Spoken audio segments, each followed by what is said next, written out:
You guys ready? Ready. You didn't get a mic check on me. Am I good? Yeah, you're always good. All right, good. I just felt a little left out. Mic check, Justin. Hey, 1, 2, 3, 4, 5.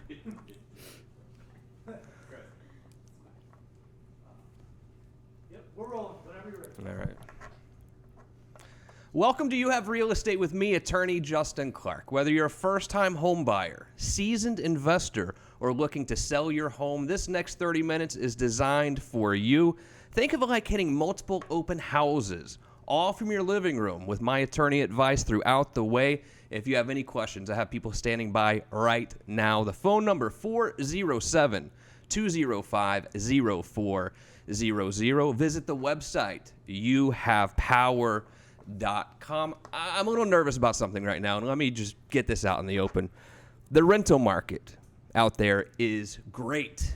It's great if you're a landlord. But if you're just a family guy looking to put a roof over your head, the rental market's out of control. We can't afford the rental rates as they are now, but I can guarantee you the same house that you're going to go pay $2,200 a month for to rent, with the mortgage rates where they are today, you can go buy that same house for probably $1,800.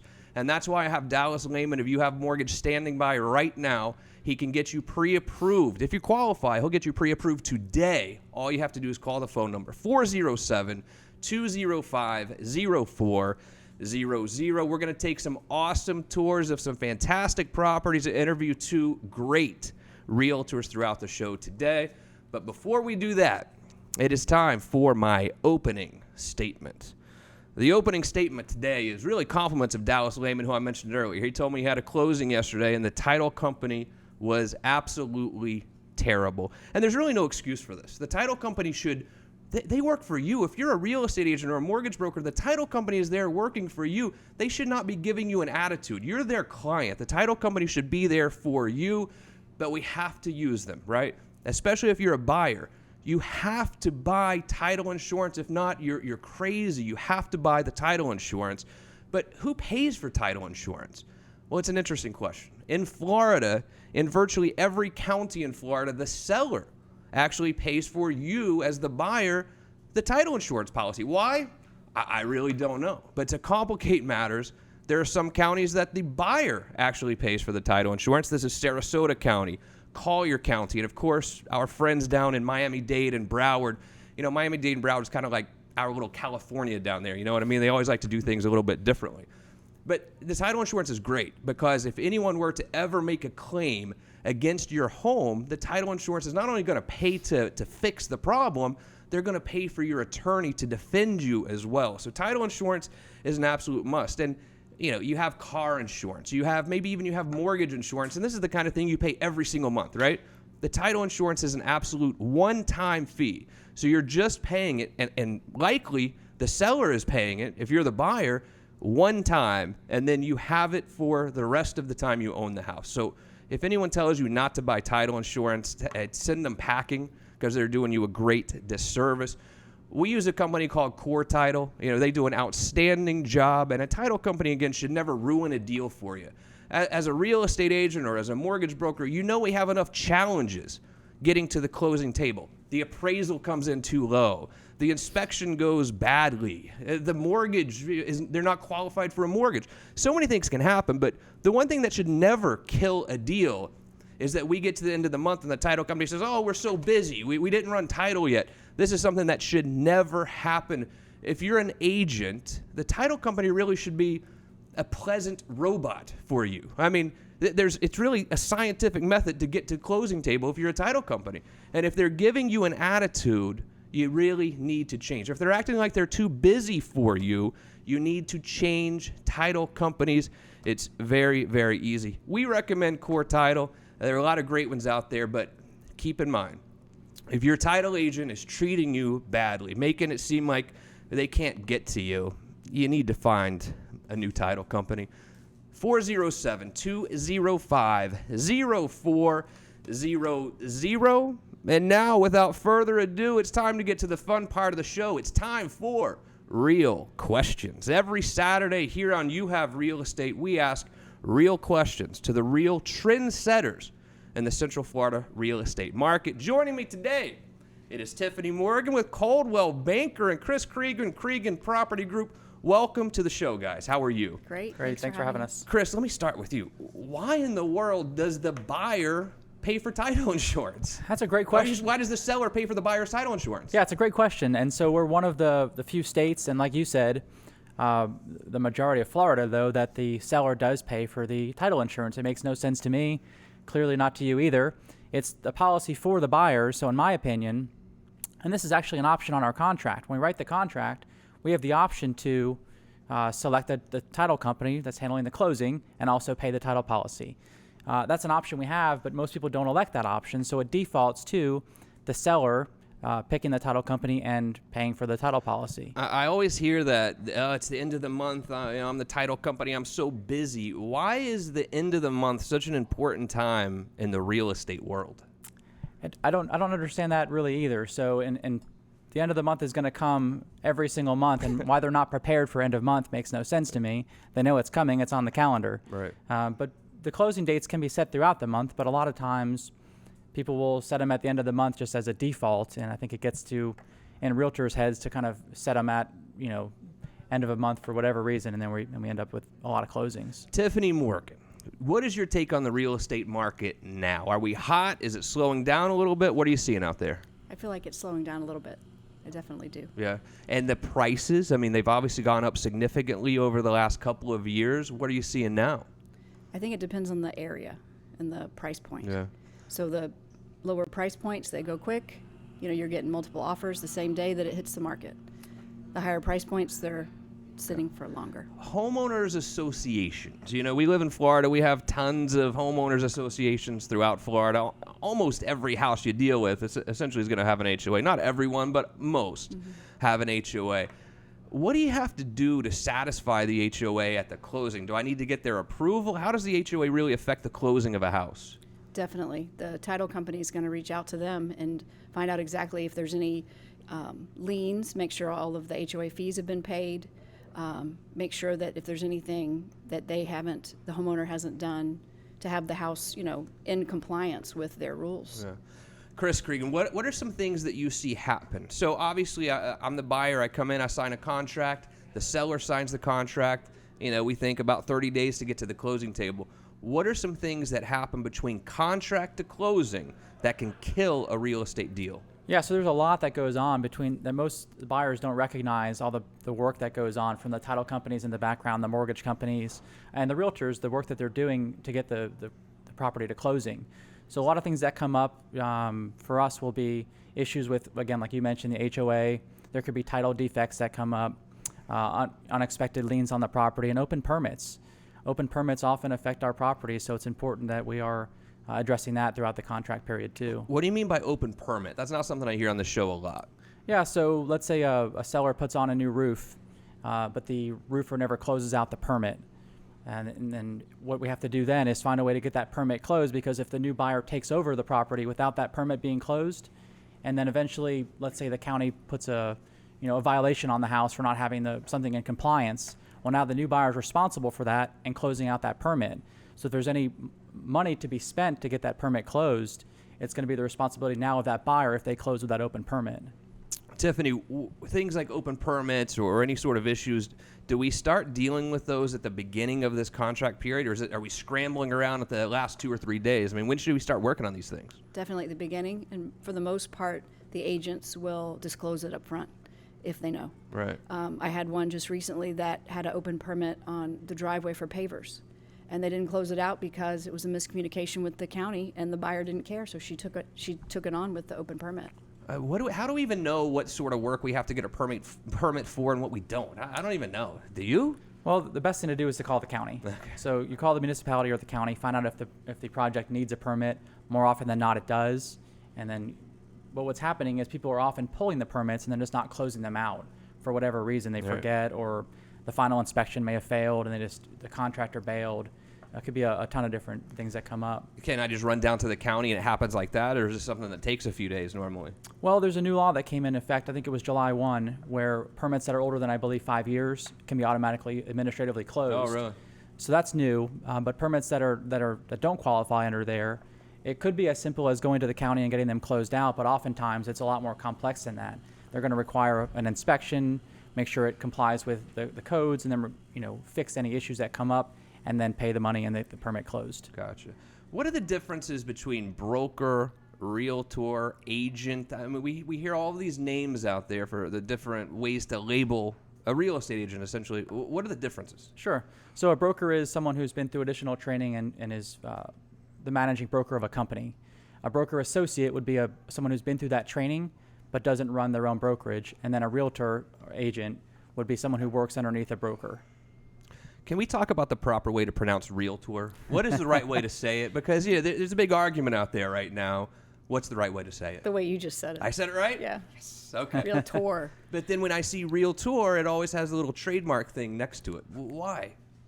Do you know? I don't. So the National Association of Realtors is a trade organization that oversees all of the realtors throughout the country. So I can go take my test and become a licensed real estate agent, but I don't have to be a realtor because I didn't pay the fee or whatever. That's correct. And so realtors are held to a higher standard than just an agent would be held to if they weren't part of the Realtor Trade Association. Gotcha. Any closing table horror stories from either of you? A deal falls apart at the last minute. Why? It could be any reason. So we had one recently where we went to closing. The seller signed the closing paperwork. Everything was on track. The lender said everything was on track. Buyer never shows up to closing. Can't understand why. The day after, we get a cancellation notice that the loan was denied. So the buyer just forgot to turn in paperwork and just disregarded the closing altogether. No. So the craziest things can happen. And I mean, it's tough as an agent too, because we put a lot of time and energy into working on this file, working on this house, and then for it to fall apart at the last minute, we don't make any money. Right. Right? So that's tough. I mean, that is one of the more challenging parts of being a real estate agent, I presume, right? And you never celebrate until it's completely done. Yeah, exactly. I had wanna no jinx doubt it. about it. So, and Tiffany, you and I were talking about this before, and it's something I think about a lot as well. Describe the relationship between a real estate agent and whether it's the seller or the buyer. What is that relationship like? You become like family. You become so close because you spend so much time together. You're talking on the phone. You're texting all the time. And so then once the deal closes, you kind of miss them because you don't talk as much anymore. So you become family. Right. Certainly you hope they come back to you when it's time to buy or sell again. Do either of you find either the buyer or the seller who's normally a little bit more heated during the process? It could be both ends depending on the situation. The story I just told with my seller who went to closing and signed and thought he had his house sold.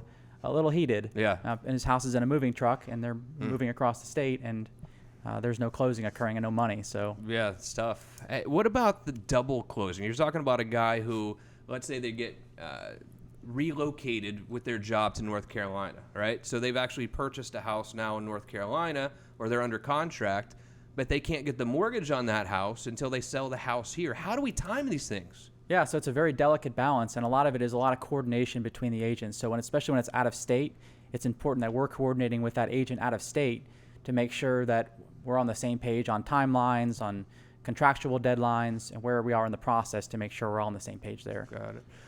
All right, Tiffany. So, we normally think 6% commission in Florida is very standard, and I think you should pay that. I don't even like it when you really try to negotiate that down too much, because then you risk losing some buyers because we're taking the commission away from the potential buyer's agent as well.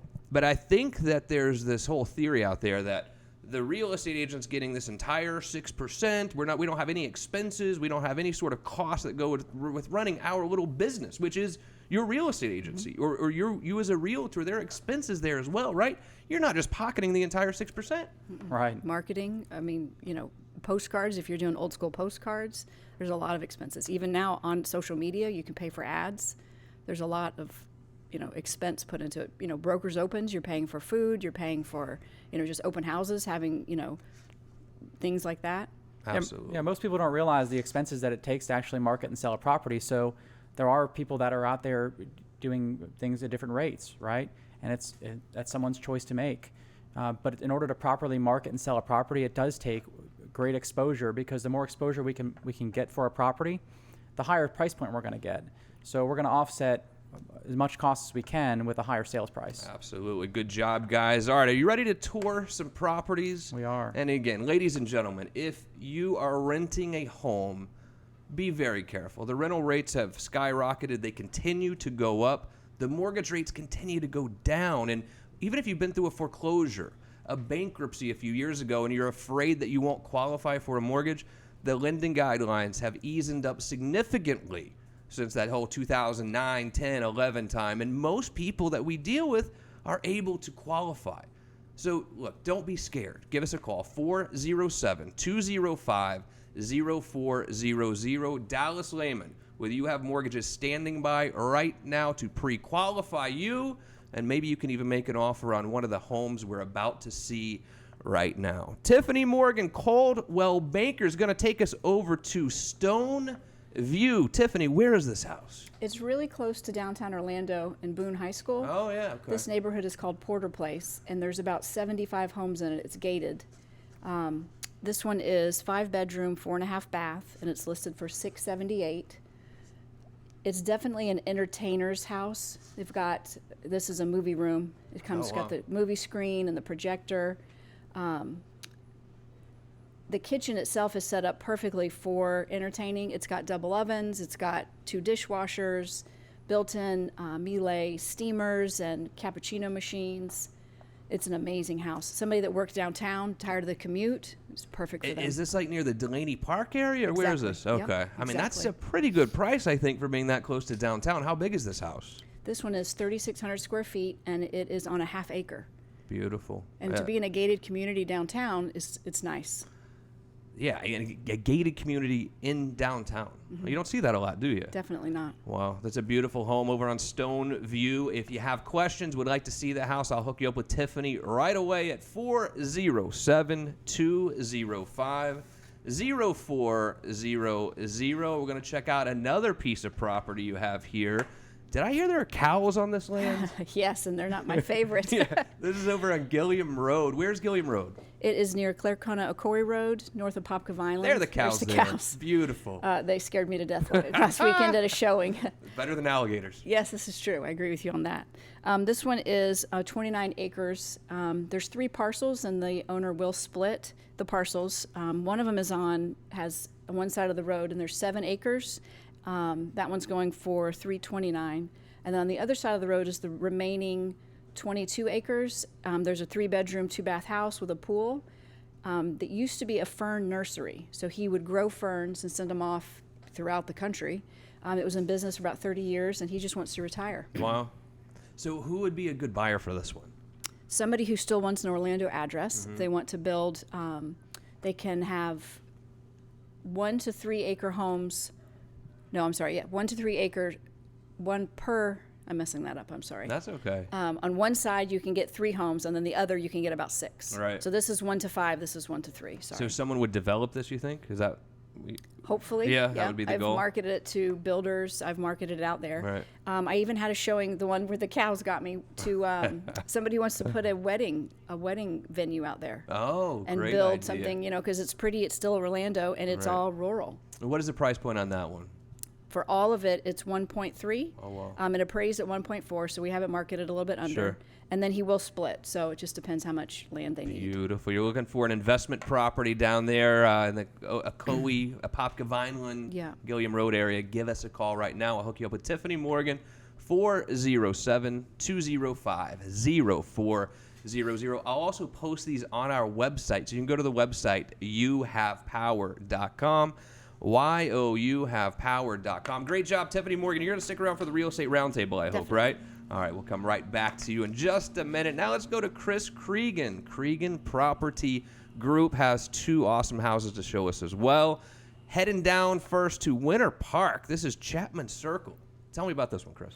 Yeah, this is a great home. So this is in the Windsong community. Oh, yeah, I know So Windsong. right off of Glen Ridge. So this is in an awesome location. So convenient to downtown, convenient to Winter Park, nice neighborhood, great amenities. This is a 4-bedroom, 3.5 bath home, private pool along with the community pool, splash pad, lake access, water sports on the lake. Again, great community. This one has 3,899 square feet. really nice Mediterranean home, and we're priced at 1.195 on this one. So When you this say one- lake access, what do you mean exactly? So this one's in a lakefront community. Okay. So this community allows access to the community boat ramp, which has a community boat you can use, paddle boards, all kinds of equipment down there at the lake. And again, it has the splash pad on this side of the community. The other part of the community, it's separated by a nature preserve. Oh, okay. But you have access to both sides of the community, and this side has a splash pad and pool. How are the schools down in that area? Schools are A+ schools. Oh, great. Excellent schools. And when you're working with buyers, how important typically is the school system to them? So the school zones are typically one of the first questions we're asked about our listings. So here we are in Winter Park in one of the best school zones in town. So When you're selling a house for over $1 million, do the buyers typically, are they sending their kids to private school anyway? Or a lot of them saying, I want to know what the schools are like because I'm going public? yeah, it's a mix. So a lot of people are thinking about it not only for where they're going to send their kids, but also for resale purposes. Yeah. So even if they're going to send their kids to private school, they want to know, in case they do resell it or when they do resell it, what are the schools like? Yeah, good point. Resale is important, and the schools are always going to be important in that resale value. Right. If you have any question about this house in Winter Park on Chapman Circle, Chris can be reached 407-205-0400. Now let's head up to Seminole County, Lake Destiny Trail. Where is this in Altamont Springs? Now this is an awesome home and a great location. This is off of Maitland Boulevard near I-4, so very convenient location, access off Wymore Road, gated community. This is actually a guard gated community, so it's not one of those boxes you pull out Right. and enter a code. You walk up and there's a 24-hour guard there at the property. So very, very secure feel by having that guard there. Yeah. This is a 4-bedroom, 3-bath pool home, and the great thing about this one, it's on the canal. So this one leads out to a beautiful lake. So this is a really active lake. People are out and about all the time. So this is a really nice home, but also a nice location with the good lake access. Inside, they've done a ton of updates. It's a tri-level home, a really, really neat layout. And here we've got the 4 bedrooms, 3 baths. We've got 2,500 square feet. And again, recently updated and totally move-in ready. So where is this in Altamont? I can't figure this out in my head. So it's off of Wymore Road is where the access point is, but it's just the closest intersection would be Maitland Boulevard and I-4. Oh, okay, I gotcha. So it's kind of almost like Maitland area too, right? Or Kind of, sort right, yeah. And I'm sorry, what was the price point on this one? This one's listed at $439,900. So a a pretty good price. Great price for a waterfront home. And it looks, fairly updated there too, right? It is. Inside? Yeah, very nicely updated inside. The owners have done a nice job inside there. How important are open houses? Well, there are mixed feelings at open houses. So we've had open houses where we've had lousy turnouts and inhibited by the rain, and then we've had some where people walk in and say, I'll buy the house today. Where do I sign? And we've actually sold a house at the open house. Right. So mixed reviews there. So I'm not a real estate agent, but I have a lot of realtor friends, of course, and sometimes we get accused of only doing open houses to get more buyers. You don't think that's true, right? No, that's not true, and Okay. it does bring a lot of exposure to the Yeah, property. So right. people that are sometimes don't want to waste a realtor's time by going on showings. Right. Sometimes are our best buyers. They'll walk in and say, "This is the home for me," and they do. They buy it right on the spot. I don't see any reason why a seller wouldn't necessarily want to do an open house. Well, some have privacy concerns. Okay. People wandering through the home, and in all of our open houses, we've been doing this for a long time.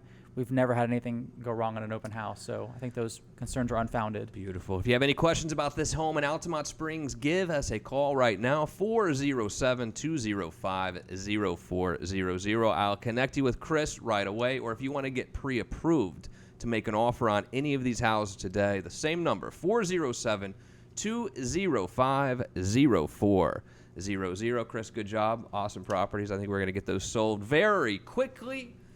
But now, ladies and gentlemen, without further ado, it is time for today's Real Estate Roundtable. Every week, we address your questions. All you have to do is go to the website. You can ask me questions right there, youhavepower.com, and we may just answer them next week on You Have Real Estate. All right, let's get right to it. Pete in Longwood says, I'm selling my home, but I'm still waiting on an insurance claim to be settled. What can I do, Chris? That's a great question. So this is where the coordination. You can always say call a lawyer if you want Right, to. right. And then I guess I have to answer my own question. Right, that might be the best thing to do, and honestly, that's really good advice. So from our standpoint, some coordination between obviously a lawyer and then the buyer and seller would come into play here. The best solution would be to extend the closing until the claim is settled. That's number one. There are some remedies in the contract to allow for issues like this to happen post-closing. But again, consulting with an attorney on that might be your best bet there. And speaking of attorneys, let's go down to Kissimmee. Henry and Kissimmee ask, do I have to have an attorney for closing? Tiffany Morgan. No, definitely not. I totally agree. And, I'm an attorney. I should probably be saying you should get an attorney. But, quite frankly, if you have a good agent and a good title company, you should be okay, Jaden and Lake Mary, who pays the real estate commission and how much is it, Tiffany Morgan? The seller pays, and it is typically 6%, and it can be negotiated. Melissa in Boston. Justin, I love the show. We watch all the time on Facebook. I'm thinking about buying an investment property in Orlando. Is now a good time to buy, Chris? Anytime can be a good time to buy if you have the right agent and you buy the right property. So it all depends on the property and the numbers make sense. So finding an agent who deals with investment properties, who can properly analyze all aspects of the property would be key there. Cindy in Knoxville, Tennessee. I love watching the show on clickorlando.com. When are you taking the show to Tennessee? I never. Well, certainly not in the winter time. But if I do ever come to Tennessee, I promise you it'll be during the summer because I'm done with the cold weather. You know what I mean? All right, one more question here. Mila in Winter Springs, I have an IRS lien on my house. Will this prevent me from closing? It can. It sure can. So if the lien on the property can be paid off with the proceeds, then of course we can go to closing. The IRS will be paid off at closing. Otherwise, you're going to have an issue. Beautiful job today. That was fun, right? Definitely. Thank you. You had a good time? Yeah. We Very both nice. did awesome, and you're Thank invited you. back anytime. Thank you so much for being here, okay? Thanks for having us. Appreciate it. Yes. thank And you. most importantly, thank you for joining us here today on You Have Real Estate. If you have any questions about anything we talked about today, or you need to get that pre-approval letter, or you want to make an offer on one of the houses we showed you today, people are standing by right now in the office, 407-205-0400, or visit youhavepower.com. I'm attorney Justin Clark, and I'll see you right back here next week for another edition of You Have Real Estate. Good job, guys. That was fun. Yeah. Thanks. Thank you. Good job.